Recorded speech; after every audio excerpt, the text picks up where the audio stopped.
Le bois est un élément très central dans l'économie mondiale, mais aussi dans notre vie quotidienne. Nous écrivons sur du papier qui vient du bois, nous avons des meubles en bois, certains d'entre nous vivent dans des maisons en bois. On peut se chauffer avec le bois, c'est une énergie qui, elle, est renouvelable. Nous nous promenons dans les bois. Alors tous ces rappels pour vous montrer que le bois est très présent dans notre vie quotidienne. Dans une précédente émission, je vous ai parlé de l'état des forêts dans le monde.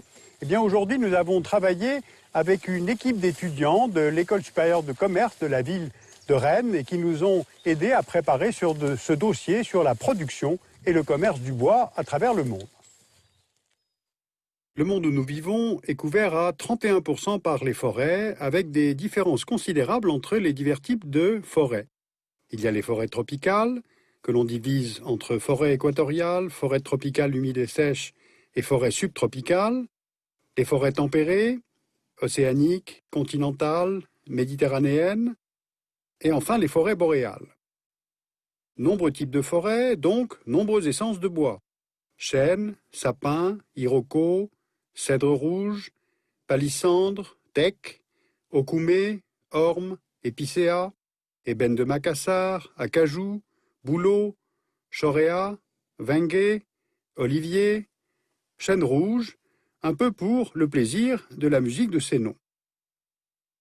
Au total, cela fait à peu près 485 milliards de mètres cubes de bois disponibles dans les forêts du monde.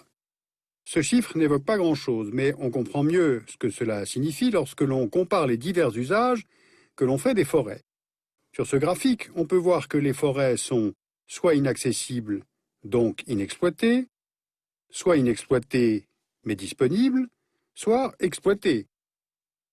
Selon le dernier rapport de la FAO, les prélèvements représentent par an au total 0,7% de la totalité de la réserve mondiale, soit 3,4 milliards de mètres cubes prélevés annuellement pour ces 485 milliards de mètres cubes disponibles que j'évoquais à l'instant.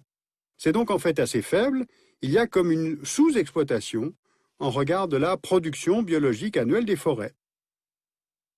Mais il y a aussi, bien sûr, surexploitation, car un chiffre n'indique ni les modes d'exploitation, ni les pratiques, ni si l'on permet aux stocks exploités de se renouveler.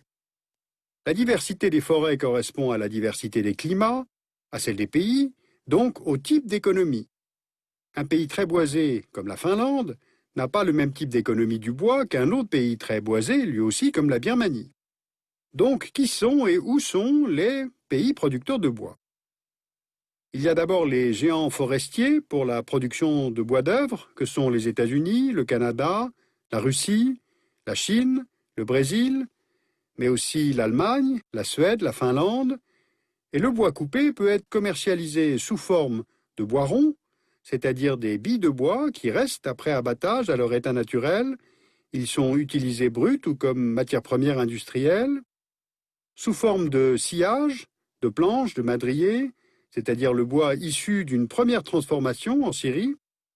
Il y a aussi les panneaux, qui sont ces structures composées de plusieurs morceaux collés, et puis enfin les autres secteurs, notamment la pâte à papier et le carton. Eh bien tout cela, c'est ce qu'on appelle le bois secondaire, qui est destiné principalement à des usages industriels. Mais il y a aussi la production du bois dit primaire, qui est utilisé pour l'essentiel pour le chauffage ou pour faire la cuisine. Ce bois de feu vient, lui, surtout des zones tropicales, Afrique, Asie, où environ 80% de la récolte de bois part en fumée. Ce qui veut dire qu'en sens inverse, seulement 20% des coupes dans ces pays sera utilisé comme bois d'œuvre. Là-dessus, une petite partie est exportée, ce sont les bois dits exotiques, palissandre, vinguet, teck. Ce sont des essences très chères, originaires des grands bassins forestiers tropicaux, de l'Amazonie, du Congo, de l'Asie du Sud-Est, et ce sont les marchés asiatiques qui sont, et de loin, les premiers importateurs de ces bois exotiques. Par exemple, aujourd'hui, environ la moitié des entreprises forestières camerounaises sont détenues par des groupes chinois, comme Vicwood, ou bien l'entreprise malaisienne Rimbuna Nijao est, elle, très implantée en Guinée équatoriale. L'autre phase du commerce du bois, ce sont les trafics. On estime que 20 à 40% de la production mondiale de bois est issue de filières illégales. Prenons le cas d'un pays comme la Birmanie. La forêt birmane est riche en essences rares, notamment le teck. Dans ce pays, la forêt couvre aujourd'hui 47% du territoire, alors qu'elle couvrait environ 70% de la superficie totale en 1948. Et il y a plusieurs causes à cette déforestation. L'exportation du bois de teck est une des sources de financement de la junte militaire birmane. Cette déforestation sert les opérations de l'armée birmane dans la lutte contre les groupes de guérilla anti-régime dans les zones forestières du nord et du sud-est. Et là se trouvent les groupes rebelles Shan, Karen et Wa, qui eux aussi vendent les essences précieuses pour assurer leur survie économique. En 2007, suite à la répression des manifestations en Birmanie, le Conseil européen a imposé un embargo sur les produits forestiers issus de ce pays, mais le bois de teck birman continuerait à sortir du territoire en passant par le nord du pays, c'est-à-dire en franchissant la frontière chinoise. Mais pour aller où? Eh bien, les pays de l'Union européenne sont gros importateurs de bois.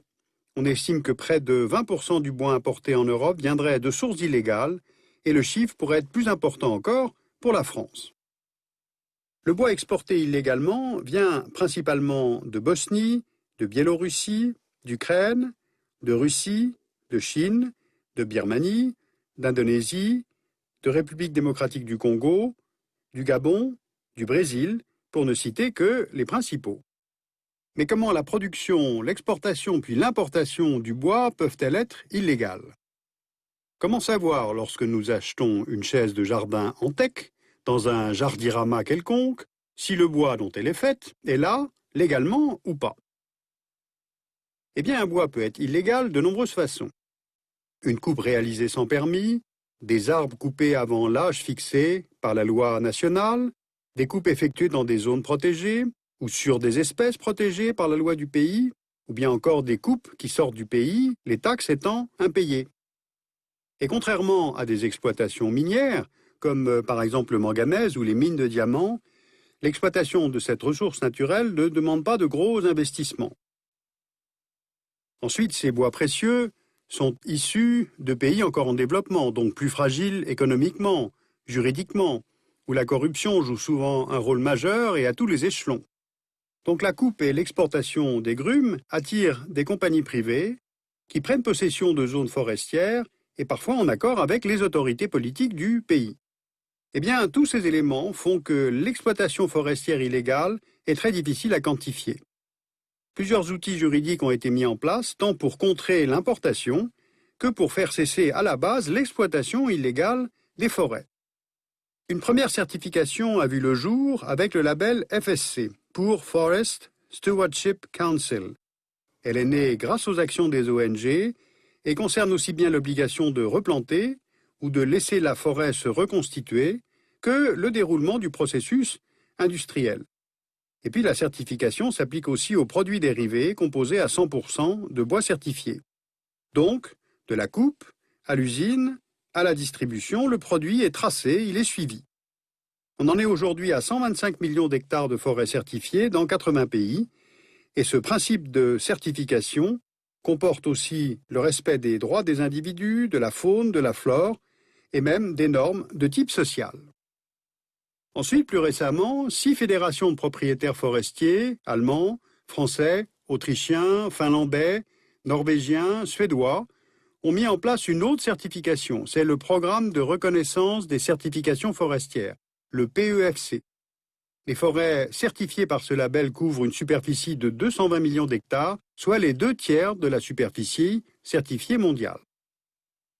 Autre effort qui est fait, cette fois par la Commission européenne, celle-ci a présenté en 2008 à des pays partenaires un paquet forêt, c'est-à-dire un ensemble de textes qui s'attaquent à la fois à la déforestation, à ses impacts climatiques et biologiques et au commerce illégal de bois. Jusqu'à présent, seuls le Ghana et le Congo ont conclu des accords de ce type. D'autres sont en cours de négociation avec le Cameroun, la Malaisie, la République centrafricaine, l'Indonésie, le Libéria, mais rien pour le moment avec la Chine, qui est pourtant un exportateur majeur vers l'Europe de produits dérivés du bois et qui importe elle-même la plus grande partie de son bois de régions à risque, telles l'extrême-orient russe, l'Afrique équatoriale ou encore le sud-est asiatique, notamment la Birmanie, on l'a vu tout à l'heure.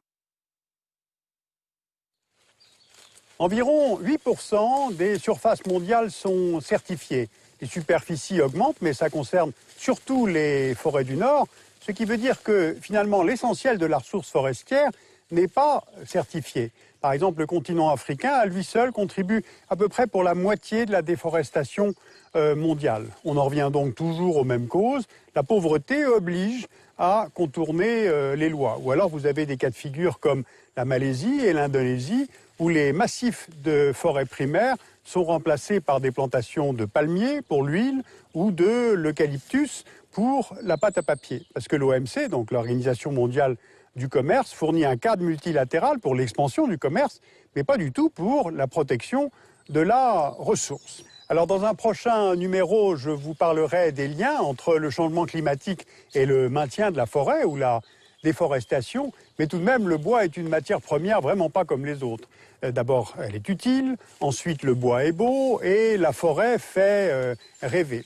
Et d'ailleurs, c'est au niveau individuel que l'on peut aussi contribuer à lutter contre le bois qui est coupé illégalement, parce que sachez que lorsque vous achetez par exemple une chaise ou une table en teck dans un grand magasin, on peut parfaitement vérifier la certification, c'est-à-dire avec les lettres FSC ou PEFC. Donc on peut aussi y contribuer au niveau individuel. Alors vous pouvez lire l'Atlas mondial des forêts, paru chez Autrement en 2010, et consulter un atlas en ligne, le Vital Forest Graphics, qui est publié par le Programme des Nations Unies pour l'environnement.